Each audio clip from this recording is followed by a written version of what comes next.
The chandeliers cast prismatic light across the ballroom of the Westwood Hotel, where Seattle's elite mingled in their designer finery. 28-year-old Madeline Foster adjusted her simple black cocktail dress, the only formal attire she owned, and fought the urge to flee. As a sign language interpreter for the Seattle Children's Hospital Charity Gala, she didn't belong among these wealthy patrons, but she needed this freelance job desperately. Remember, just blend in and be available if needed, her agency coordinator had instructed. So far, no one had required her services, making Madeline feel increasingly invisible as she circulated through the crowd. That's when she spotted her. In the far corner of the ballroom, partially hidden behind a marble column, stood a teenage girl in a midnight blue dress. While everyone around her laughed and chatted animatedly, she remained silent, her eyes watchful and intelligent. Despite her designer gown and the diamond studs in her ears, something in her posture, the slight tension in her shoulders, the careful way she observed lips moving, was immediately recognizable to Madeline. The girl was deaf, and no one was talking to her.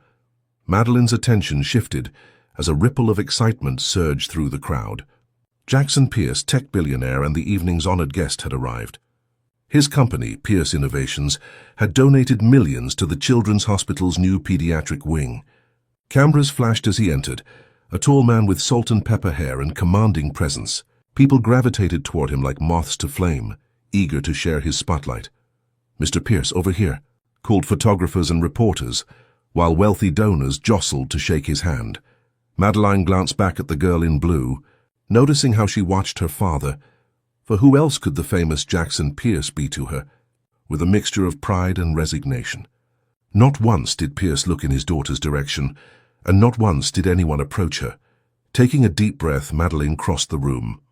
As she neared, the girl's eyes widened slightly in surprise at being directly approached. "Hello," Madeline signed, her hands forming the greeting with practiced ease. "I'm Madeline. What's your name?" The girl's face transformed. The careful mask of polite indifference fell away, replaced by a smile of such genuine delight that it made Madeline's heart ache. How long had it been since someone had communicated with this girl in her own language? "I'm Olivia," she signed back, her movements quick and elegant. "You know ASL? Are you deaf too?" "No," Madeline replied, her fingers dancing through the signs. "I'm an interpreter. I work at the Children's Hospital sometimes, the one my father donated to." Olivia nodded, a flicker of something complicated passing across her face. "I'm supposed to stand here and look pretty for the photos later." The bitterness in her expression told Madeline everything. Olivia was used to being a prop, not a participant. "Well, until then," Madeline signed, "would you like some company that actually talks to you?" Olivia's laugh was silent but expressive. "God, yes. I've been watching people's lips all night until my eyes hurt. Do you know how many people here have asked me if I can read their lips? And then they exaggerate everything like I'm 5 years old." Madeline smiled, knowing exactly what she meant. "Or they shout, because apparently being deaf also means you're stupid." "Exactly," Olivia signed, her movements becoming animated. "Or my personal favorite, when they find out I'm deaf, they immediately start talking to whoever's with me instead, as if I've suddenly become invisible." As they conversed, Madeline noticed how Olivia's shoulders relaxed, how her eyes brightened. The girl was smart, wickedly funny, and starved for real conversation. "I'm in my senior year," Olivia explained when Madeline asked about school. "I go to Westridge Academy. It's mainstream, but they have a deaf program." "Do you have many friends there?" Madeline asked. Olivia's hands hesitated. "Not really. The hearing kids think I'm stuck up because I'm Pierce's daughter, and the deaf kids think I'm privileged and don't understand their struggles." "That sounds lonely," Madeline replied honestly. "It is what it is." Olivia signed with a shrug that didn't quite hide her pain. "At least I have my art. I paint. Actually, I'm pretty good at it. I'd love to see your work sometime," Madeline told her. Across the room, Jackson Pierce was working the crowd with practiced charm, seemingly unaware of his daughter's existence. Madeline couldn't help but notice how Olivia's eyes occasionally drifted toward him, a mixture of longing and resentment in her gaze. "Your father seems very busy tonight," Madeline commented carefully. Olivia's smile turned bitter. "He's always busy. Pierce Innovations doesn't run itself, you know. Her signing took on a mocking quality, clearly repeating words she'd seen many times. He's built quite an empire since my mother died. I'm very proud of him. The rehearsed nature of the statement was heartbreaking. When did your mother pass away? Madeline asked gently. When I was 7. That's when everything changed. Olivia's hands slowed. Before that, our house was full of music, which is ironic, I know. My mother was a concert pianist. She made sure I experienced music in my own way, through vibrations, through the way her face looked when she played. After she died, the music stopped. Dad buried himself in work, and I became the problem to solve. The problem? The deaf daughter. The specialists, the surgeries, the therapies. He wanted to fix me. Olivia's signs became sharp, angular. He never learned to sign. Not a single word. We have interpreters at home, rotating faces I barely know. He talks to them, not me. In his own house, he talks to strangers about me while I'm sitting right there. Madeline felt a surge of anger toward Jackson Pierce. How could someone so successful, so wealthy, fail so fundamentally at communicating with his own child? I'm sorry, she signed simply. Olivia shrugged again. Like I said, it is what it is. She glanced over Madeline's shoulder, and her expression changed. Speak of the devil. Madeline turned to see Jackson Pierce approaching, accompanied by a photographer, and what appeared to be his assistant, a sharp-looking woman in her 40s with a tablet in hand. Olivia, Pierce said, his lips easy to read as he spoke loudly and deliberately. We need you for photos. He didn't look at Madeline, didn't acknowledge her presence at all. The assistant smiled tightly and gestured for Olivia to come. Olivia's face smoothed into the same polite mask she'd worn earlier. Before following her father, she quickly signed to Madeline. See what I mean? He doesn't even wonder who you are or why you're talking to me. As Olivia walked away to stand beside her father for the photographers, Madeline felt a strange sense of determination taking root. In her work at the hospital, she'd seen countless children isolated by their deafness, but never someone so completely alone while surrounded by so much privilege. The evening continued, and Madeline watched as Olivia stood dutifully for photos, nodded at appropriate moments, and maintained her perfect practiced smile. Not once did Pierce or anyone else attempt to include her in the conversations swirling around her. When the formal part of the evening concluded, Madeline saw Olivia slip away from the crowd, heading toward a side door that appeared to lead to a garden terrace. Making a split-second decision, Madeline followed. Outside, the Seattle night was cool and clear, the garden terrace illuminated by subtle landscape lighting. Olivia stood at the stone balustrade, looking out over the city lights below. Escaping. Madeline signed as she approached. Olivia turned, and the relief on her face was palpable. Just breathing. Sometimes I need to step away from all those moving lips. Before Madeline could respond, the terrace door opened again. Jackson Pierce stepped out, his expression shifting from concern to confusion when he saw his daughter wasn't alone. Olivia, it's time to go, he said, looking directly at his daughter but making no effort to sign. Madeline saw Olivia's face fall, saw the wall go up between father and daughter, and in that moment, she made a decision that would change all their lives. Mr. Pierce, she said aloud, while simultaneously signing for Olivia's benefit, my name is Madeline Foster. I'm an interpreter, and I've been talking with your daughter. She's extraordinary. Pierce blinked, clearly taken aback by this direct approach from someone he likely viewed as service staff. Thank you. Do you work for the event? Yes, Madeline replied, still signing her words. But right now I'm just someone who thinks you should know what you're missing by not being able to communicate with Olivia directly. The billionaire's expression hardened, but Madeline saw something else there too, a flicker of shame quickly masked. Olivia's eyes were wide. Her hands frozen in midair. Jackson Pierce's jaw tightened. Miss Foster, Madeline supplied, continuing to sign every word. Miss Foster, he repeated, I appreciate your concern, but my relationship with my daughter is a private matter. Madeline felt her professional demeanor slipping. With all due respect, Mr. Pierce, communication shouldn't be private.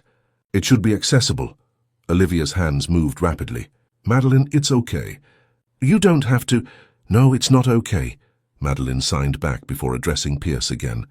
Your daughter was standing alone all evening while everyone celebrated your generosity. Do you see the irony in that? A flash of genuine hurt crossed Pierce's face before his business mask slipped back into place. You've overstepped, Miss Foster. Olivia, we're leaving.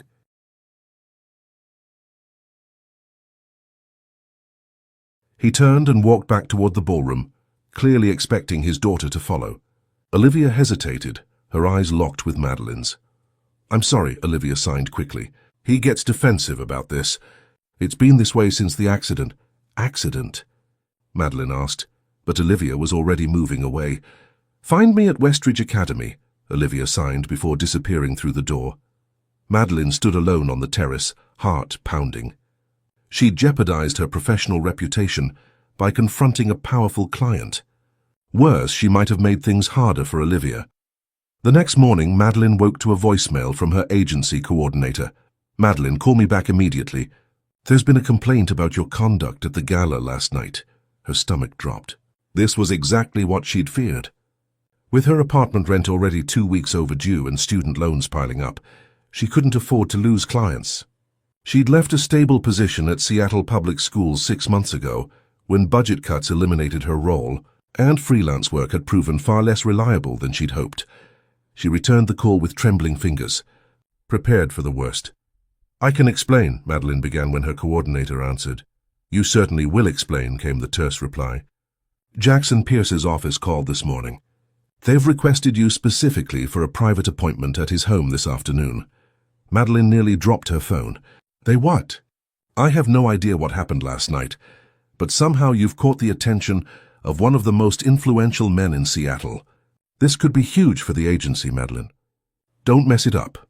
3 hours later, Madeline found herself driving through the imposing gates of the Pierce estate in Medina, overlooking Lake Washington. The modernist glass and stone mansion reflected the gray Seattle sky, austere and beautiful against the backdrop of perfectly manicured grounds. A housekeeper met her at the door. Mr. Pierce is waiting in his office. This way, please. Madeline followed through halls, adorned with museum-quality art. She noticed a striking abstract painting featuring bold sweeps of cobalt and gold that seemed out of place among the more traditional pieces. Olivia's. To work, the housekeeper commented, noticing Madeline's interest. She's quite talented. Before Madeline could respond, they arrived at Pierce's office, a spacious room with floor-to-ceiling windows overlooking the lake. Jackson Pierce stood as they entered, dismissing the housekeeper with a nod. Miss Foster, thank you for coming. His tone was coolly professional. Please sit. Madeline took the offered chair, preparing herself for a formal reprimand or even a request to sign an NDA about his daughter's condition. I owe you an apology, Pierce said instead, surprising her completely. I beg your pardon. Your words last night. He paused, clearly uncomfortable. They were inappropriate in that setting, but not inaccurate. It's been brought to my attention that I've failed my daughter in significant ways. The vulnerability in his admission caught Madeline off guard. Sir, I apologize for speaking so bluntly. It wasn't my place. Perhaps it was exactly your place, Pierce replied, moving to sit behind his desk. You're the professional, after all.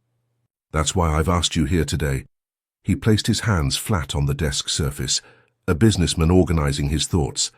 Olivia lost her hearing in the same car accident that took her mother. She was 7. The doctors said it was nerve damage, permanent, irreversible. I spent the first 2 years after the accident consulting specialists around the world, pursuing every treatment option, trying to fix her, Madeline said softly.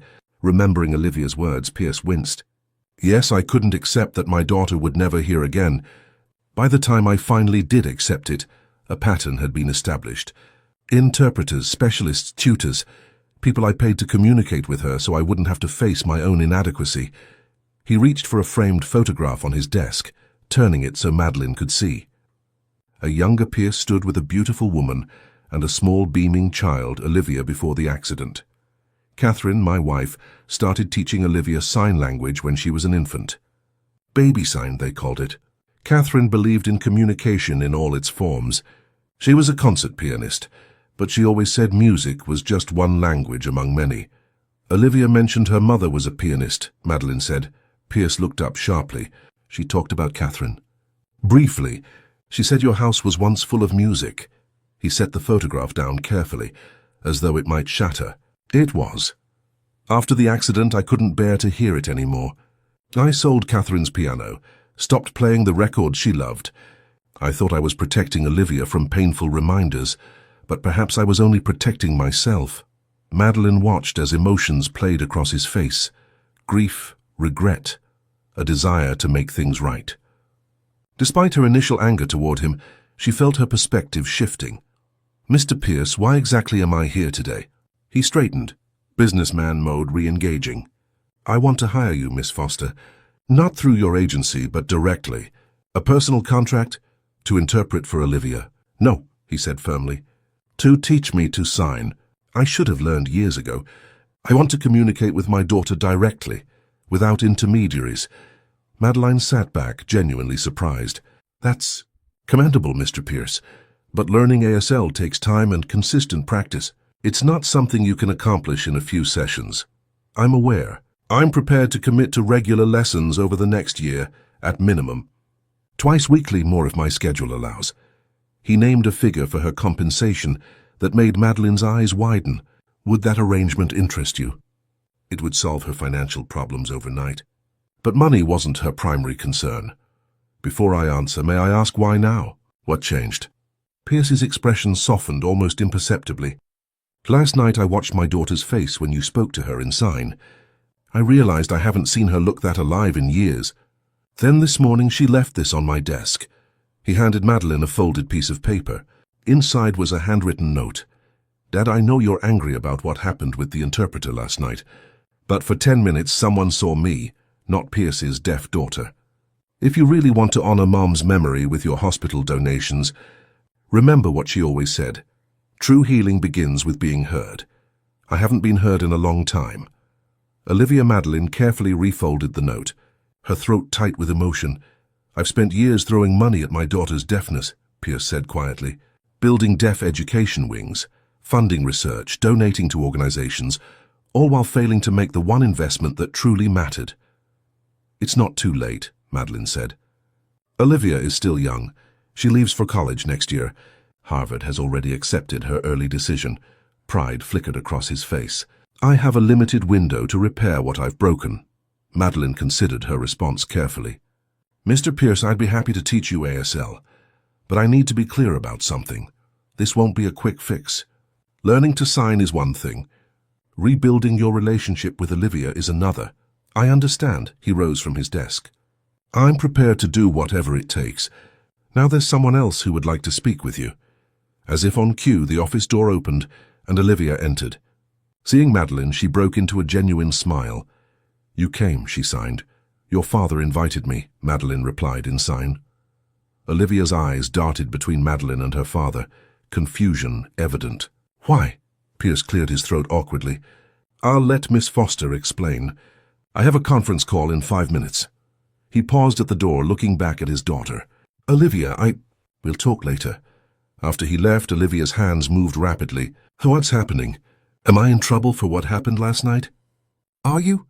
"Neither of us is in trouble," Madeline assured her. "Your father has hired me to teach him ASL." Olivia's hands froze mid-sign, her expression one of complete disbelief.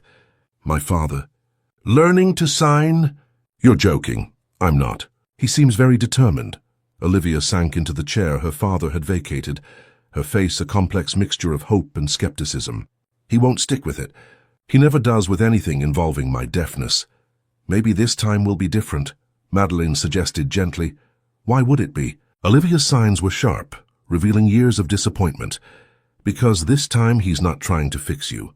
He's trying to fix himself." 3 weeks later, Madeline sat across from Jackson Pierce in his home study, watching him struggle through fingerspelling. MEETINGATTHREE, his fingers laboriously formed each letter. "Good," Madeline signed and spoke simultaneously, her standard teaching method. "But remember, there's a specific sign for meeting that would be faster than spelling it out." Pierce frowned in concentration as he attempted the sign, his frustration evident when his fingers wouldn't cooperate. "This is impossible," he muttered, dropping his hands.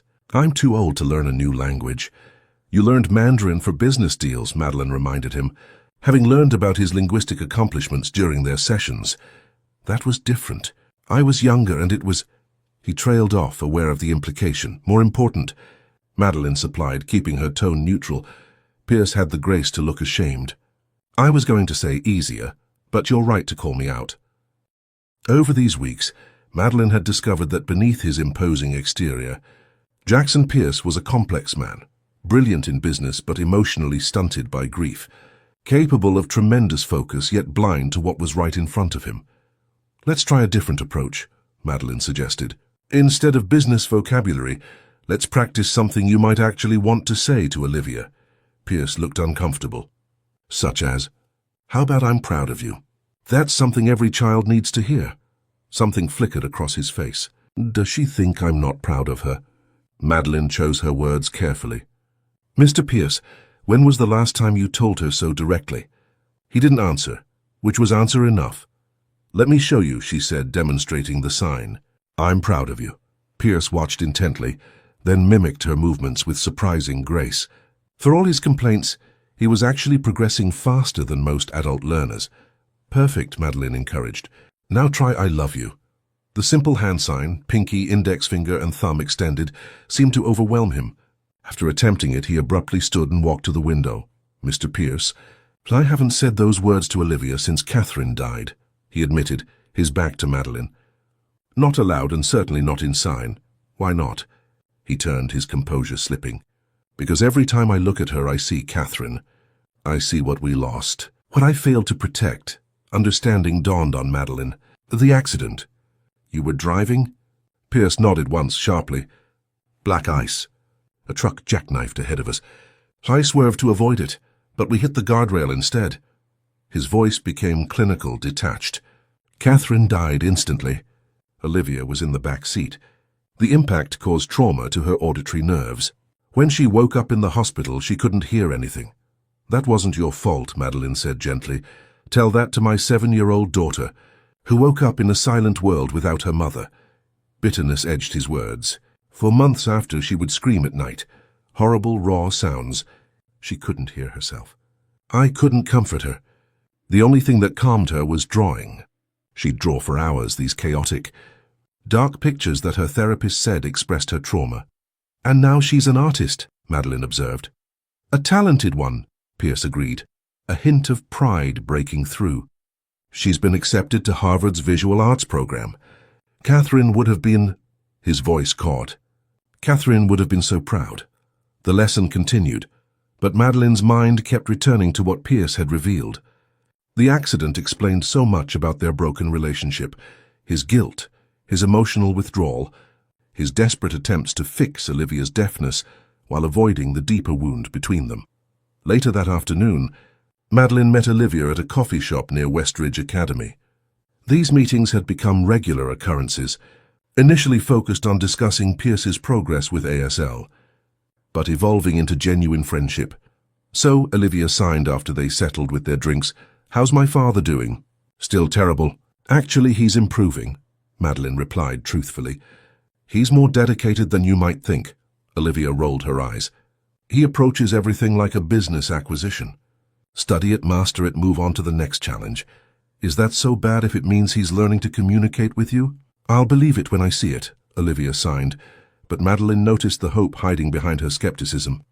"He told me about the accident today," Madeline revealed carefully. Olivia's hands stilled. "He never talks about that. I think he carries a lot of guilt." "He should," Olivia signed, her movement suddenly sharp. "Not for the accident, that wasn't his fault, but for what came after, for disappearing when I needed him most." "What do you mean?" Olivia sighed, her fingers dancing through a complex series of signs that revealed more emotion than her carefully controlled face. "After Mom died, Dad sent me to specialized boarding schools for the deaf. He visited on designated parents' weekends, always with an interpreter. We became strangers to each other. When I finally came home for good at 15, it was like moving in with a polite acquaintance. Not my father." Madeline felt her heart ache for both Pierces, a father and daughter separated not just by deafness, but by shared grief they couldn't express to each other. "You never told me why you left your school job," Olivia signed, clearly wanting to change the subject. Madeline hesitated before answering honestly. "Budget cuts were the official reason, but the truth is, I was becoming too personally involved with the deaf students. My supervisor said I needed better professional boundaries. Olivia's expression was curious. What does that mean? It means I did things like drive deaf kids home when their parents forgot them, or advocate too aggressively for resources the school claimed they couldn't afford. Madeline shrugged. Maybe they were right. I've never been good at emotional distance. Is that why you confronted my father at the gala? Probably, Madeline admitted. It wasn't very professional. It was exactly what I needed, Olivia countered. Even if nothing changes with my father, you saw me. That matters. Their conversation shifted to Olivia's art portfolio and her upcoming senior showcase. As they talked, Madeline couldn't help noticing how Olivia lit up when discussing her work. The same passionate intensity she'd glimpsed in Pierce when he spoke about his company. You should come to my showcase next Friday, Olivia signed. It's at the school gallery. I'd love to, Madeline replied.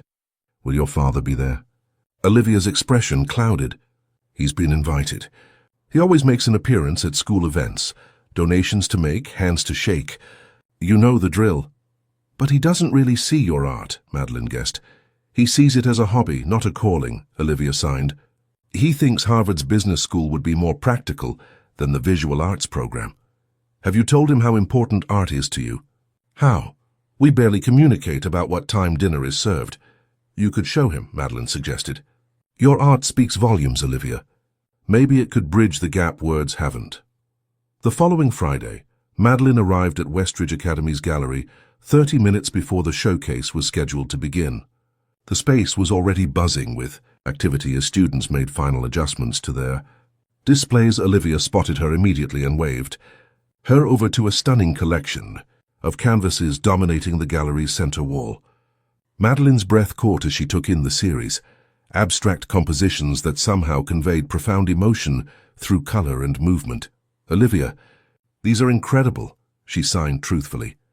The centerpiece was particularly arresting. A large canvas divided into two sections. The left side depicted chaotic darkness, slashed with red and black, while the right side showed a gradual emergence of blues and golds, a sense of order evolving from chaos. The title card read simply, After Silence. It's about the accident, Olivia signed, watching Madeline's reaction carefully. The moment everything changed, Madeline noticed something she hadn't seen initially. Embedded in the chaotic section were barely discernible words painted in various scripts, while the ordered side contained what appeared to be hands-forming sign language. The words are things I remember hearing before I lost my hearing, Olivia explained. My mother's voice, music, laughter. The signs of the new language I had to learn. Before Madeline could respond, a murmur passed through the gallery. Jackson Pierce had arrived, impeccably dressed in a tailored suit, his presence commanding immediate attention. The school's headmaster hurried to greet him, leading him on what appeared to be a predetermined tour of selected student works. Olivia's face fell slightly. See? Always the benefactor, never the father. But as the headmaster attempted to guide Pierce toward a different section, something unexpected happened. Pierce stopped, said something that made the headmaster look surprised, and then walked directly toward Olivia's display. Your father is coming this way, Madeline signed quickly. Olivia straightened, her expression guarded as Pierce approached. She didn't see what Madeline did, the way Pierce's eyes widened as he truly looked at her artwork, the flash of recognition when he read the title, After Silence. What happened next stunned them both. In full view of the gathering crowd, Jackson Pierce raised his hands and slowly, deliberately signed, These are beautiful. So I'm proud of you. Olivia's shock was visible, her hands frozen at her sides. For a moment, Madeline feared she wouldn't respond. Then, with trembling fingers, Olivia signed back. Thank you. It was a small exchange, painfully basic compared to the complex thoughts both clearly wanted to express. But in that moment, as father and daughter looked at each other with unguarded emotion for perhaps the first time in a decade, Madeline understood that something fundamental had shifted. What she didn't know, what none of them knew, was that this moment of connection would be shattered before the night was over, by a revelation that would force both Pierces to confront the true reason for their years of estrangement. The showcase continued, with Olivia reluctantly pulled away by her art teacher to speak with other attendees. Jackson Pierce remained in front of her paintings, studying each one with an intensity that surprised Madeline. "You didn't tell me she was this talented," he said when Madeline approached. "I did, actually," Madeline replied. "You just weren't ready to hear it." He acknowledged this with a slight nod. "These aren't just good for a high school student. They're extraordinary by any standard." He gestured to After Silence. "This one especially. It's raw, honest." "She's been trying to tell you things through her art for years," Madeline said gently. "It's been her voice when she felt you couldn't hear her." Pierce's eyes remained fixed on the painting. "I've been a fool, haven't I?" Before Madeline could respond, the gallery lights dimmed slightly, signaling the formal start of the showcase. The headmaster took center stage, welcoming everyone and thanking the evening's special guests, particularly Mr. Pierce, whose generous contributions to the school's arts program had made events like this possible. "And now," the headmaster continued, "it is my great pleasure to announce this year's recipient of the Catherine Pierce Memorial Scholarship for Excellence in Visual Arts." Madeline saw Olivia freeze across the room. This was clearly unexpected. This scholarship, established 5 years ago by Mr. Jackson Pierce in honor of his late wife, provides a full year of advanced study at the Paris Institute of Fine Arts following graduation. The crowd murmured appreciatively. Such an opportunity was extraordinary and expensive. This year's recipient has demonstrated remarkable talent, emotional depth, and technical skill beyond her years. Ladies and gentlemen, I am proud to announce that the scholarship goes to Miss Olivia Pierce. Applause erupted. Olivia stood motionless, her expression a complex mixture of shock, confusion, and something that looked almost like anger. All eyes turned to her, waiting for her to approach the podium. Instead, she turned and walked quickly out of the gallery. The headmaster faltered, looking uncertainly at Pierce. After an awkward moment, Pierce stepped forward. "Thank you for your patience," he addressed the crowd smoothly. "My daughter is understandably overwhelmed. If you'll excuse me." He followed Olivia's path out of the gallery, leaving confused whispers in his wake.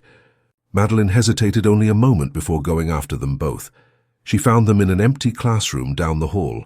Olivia's hands were flying in rapid, furious signs that Madeline knew Pierce couldn't possibly follow at his beginner's level. "How could you?" Olivia was signing. "Using Mom's name like that without even telling me. Making decisions about my future without asking me." Pierce looked helplessly at Madeline when she entered. "I can't understand her when she signs that fast." Madeline stepped forward. "She's upset that you created a scholarship in her mother's name without discussing it with her, and that you're making decisions about her future without her input." Pierce's expression hardened. "I thought she'd be pleased. This is a prestigious opportunity. I don't want to go to Paris." Olivia signed vehemently, with Madeline translating aloud. "I've been accepted at Harvard. I've planned for this for years. And you just decide, without asking me, that I should spend a year in Paris instead. Harvard will still be there after—" "That's not the point." Olivia's signs were so forceful, they seemed to cut the air. "You've done this my entire life, decided what's best for me without ever asking what I want. I'm your father. It's my job to what? Control me? Ship me off whenever it's convenient? First all those boarding schools and now Paris." Pierce flinched as if struck. "Those schools were to give you the best education possible for your situation." "My situation?" Olivia's eyes flashed. "You mean my deafness? Or the fact that you couldn't bear to look at me after Mom died?" The raw accusation hung in the air between them. "That's not true," Pierce said, his voice hollow, "isn't it?" Olivia's hands trembled as she signed. "You sent me away for 9 years, Dad, 9 years. You visited on parent weekends with your interpreters and your forced smiles, and then you'd disappear again. Do you know what that felt like? To be 7 years old, suddenly deaf, my mother dead, and then abandoned by my father too." Madeline translated faithfully, her heart aching for them both. "I was trying to protect you," Pierce said, his composure cracking. "I thought those specialized schools would give you what I couldn't. What couldn't you give me?" Olivia demanded through Madeline's translation. "Understanding?" Pierce's control finally broke. "I couldn't understand what you were going through, Olivia. I couldn't help you. Every time you'd try to tell me something and I couldn't understand. Every time you'd cry and I couldn't comfort you. It was like losing you all over again." His words hung in the silence, raw with a decade of suppressed emotion. So instead of learning how to talk to me, Olivia signed more slowly now, you sent me away and threw money at the problem. Pierce didn't respond immediately. When he did, his voice was quiet. I know how it looks. But Olivia, I didn't send you away because I didn't want you. I sent you away because I was terrified of failing you worse by keeping you with me. Worse than abandonment. I was broken after your mother died, Pierce admitted, drowning in guilt, barely functioning. I convinced myself you'd be better off with professionals who understood deafness, who could give you a community I couldn't. I needed my father, Olivia signed, tears now streaming down her face. Not community, not specialists. Just you. Pierce moved toward her, then stopped, uncertainty in every line of his body. I didn't know how to be what you needed. You didn't try, Olivia signed, but her anger was ebbing, replaced by old grief. You're right, Pierce admitted. I took the coward's way out. And then, when you were finally home, we were strangers to each other. I didn't know how to bridge that gap. Olivia studied her father's face. Is that why you're learning to sign now? To bridge the gap? Yes, he answered simply. A long silence stretched between them, filled with a decade of misunderstandings and missed connections. Finally, Olivia signed, the scholarship. Did you really create it for Mum? Pierce nodded. She always believed art could heal wounds nothing else could touch. She would have been so proud of your talent, Olivia. But why Paris? Why now? Pierce looked at the floor, then back at his daughter. Because I saw your Harvard acceptance letter. Because I realized you'd be leaving soon, and I'd missed so much already. Because, he hesitated, then continued with painful honesty. Because part of me thought if you were in Paris instead of Cambridge, I'd have another year to learn how to talk to you before you were gone. The admission hung in the air. Stunning in its vulnerability, Olivia's expression softened slightly. Dad, I wasn't planning to disappear from your life after high school, weren't you? He asked quietly. I wouldn't have blamed you. Madeline watched as understanding passed between father and daughter, perhaps the first real understanding they'd shared in years. I don't want to go to Paris, Olivia signed again, but gently now. Harvard has been my dream, Pierce nodded slowly. Then Harvard it is. The scholarship can go to another student. But, Olivia continued, maybe we could go to Paris together sometime. Mom always wanted to take me there. Pierce's eyes widened in surprise, then filled with emotion he couldn't quite contain. I'd like that very much. Hesitantly, he raised his hands and signed, slowly but correctly, I'm sorry I failed you. I love you, Olivia. Tears spilled down Olivia's cheeks as she watched her father's hands form the words she'd waited so long to see. She stepped forward and wrapped her arms around him in a fierce embrace. Pierce held her tightly, his own eyes closed against tears. Over Olivia's shoulder, he mouthed thank you to Madeline. Madeline slipped quietly from the room, giving father and daughter the privacy they deserved. As she walked back toward the gallery, she felt a deep sense of satisfaction, knowing she had played a small part in healing a wound that had festered for too long. 6 months later, Madeline sat in the audience at Westridge Academy's graduation ceremony. As valedictorian, Olivia delivered her address in sign language, with a professional interpreter voicing her words for the hearing audience. From her seat, Madeline could see Jackson Pierce in the front row, watching his daughter with undisguised pride. Olivia's speech was eloquent and moving, touching on themes of communication, connection, and the courage to bridge divides. But it was her closing words that brought tears to Madeline's eyes. In a world that often values only what can be heard, Olivia signed, I've learned that the most important conversations happen in silence, in the space between words, in art, in gestures of love that transcend language. My journey from silence to expression wouldn't have been possible without two people. My mother, who taught me that music exists even for those who can't hear it, and my father, who learned that love doesn't always need sound to be understood. After the ceremony, amid the crowd of celebrating families, Madeline found herself face to face with both Pierces.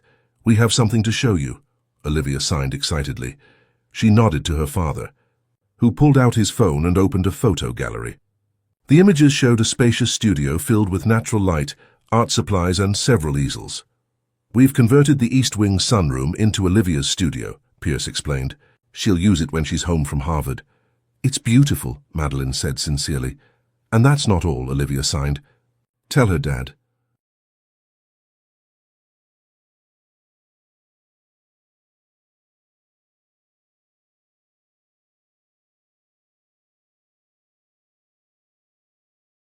Pierce smiled, a genuine smile that transformed his usually serious face.